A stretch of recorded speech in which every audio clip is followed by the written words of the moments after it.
I started as a writer, became a painter, and now I'm looking for language for the word. So I'm going back to myself. Which instinct or which gesture they use for starting for program the painting? I think I start with my body.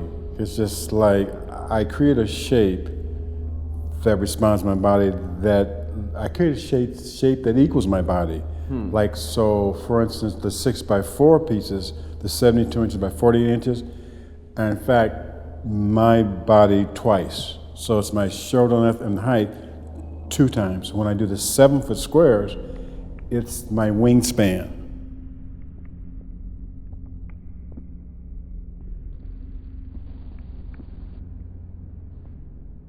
You create the experience of geometry and color and the surface, and not produce only the grid, the piece of art don't have relationship with the context, hue, and the time. It's not a grid. They're a shape. Like the shape, shape to shape. By using the shape consecutively and consistently, it's kind of like a music, like a jazz music when you have the rhythm section, the bass, drums, and piano. That's the shape, or you call the grid. So I can go on top of the shape grids and I can introduce my emotional content. Okay. And that makes the work swing, like in music it can swing. So it's very important for me to have a very personal shape. I call it handmade geometry. Okay. Handmade geometry, so the shape resembles a grid, but it's handmade, and grids are not handmade. So in a way I'm making warm grids, if you want to call it a grid, but they're warm. What is your relationship with the minimalism?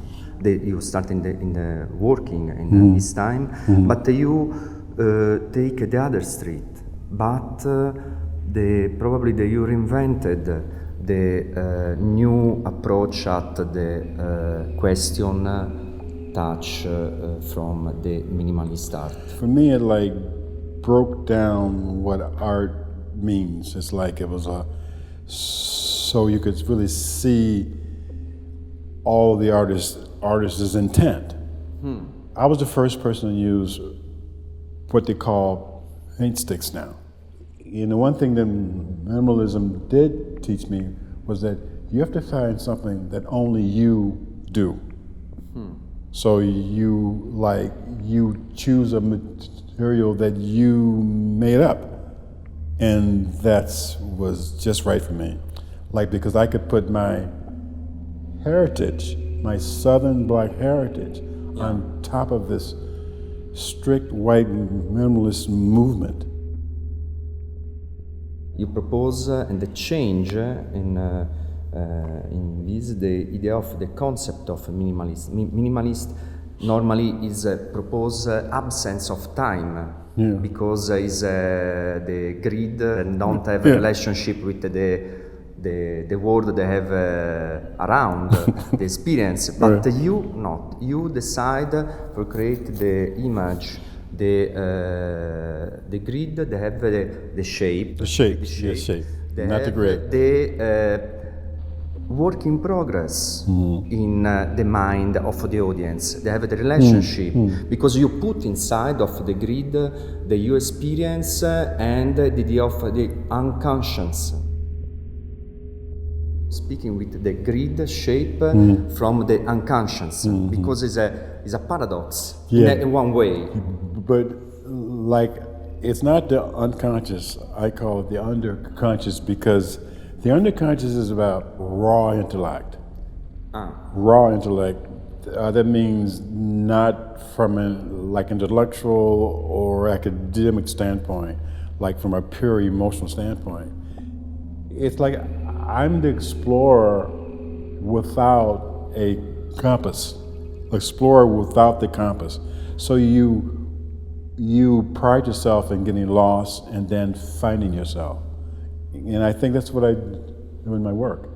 I want to get lost, and then I find it so someone can actually view a live emotional experience. Once again, a live emotional experience. And that's what I'm after. That's what I'm after. That's what I'm going to be after for the rest of my career. You put inside of the grid and the shape the material of your memory, of your experience, the agenda, the name and address of the use in the past.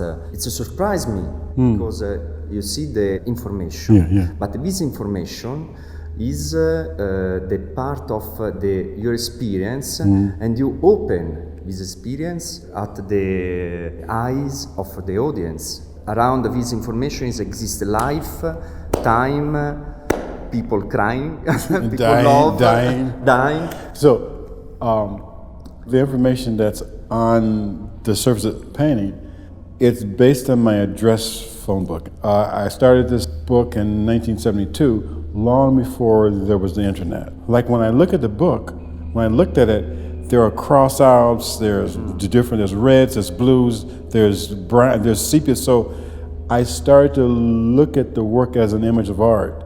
And then it took me 15 years to figure out how to use it. And that's where I came up with the shape. So what I did, I took the dress book and I reduced it down to a shape size that would conform to my body size shape. And that's how I came up with the idea. When I'm painting, I'm kind of reliving every day of my life. It's emotionally loaded. So, but therefore I don't listen to music or anything while I work, so I can really hear my emotional content. And I'm saying, hear my emotional content as opposed to feeling my emotional content. Like the important part about my image is that all the writing is my hand. So now I want to go back to my hand and reinterpret my gestures like I'm looking for a language for the work. And you created the new tools. Tools for not for the communication, but for the new reflecting about the role of the art, the artist, and the subject, probably. Yes. So, but going back to when you mentioned minimalism, and I never thought of that. That it was, well, I should have, but like white male, like totally, but. The idea that I want to put a Southern black ideology on top of that was like, I think that's what becoming really clear to me in the work. Because like I say, like my work doesn't come from art history, but I landed in art history, and I landed right there. About this show in Florence, because I surprised me when you have the relationship, when you see the church in the museum, and immediately you're thinking in two directions. One direction is the idea of the church power in the past, they created the Occidental history of art, the model.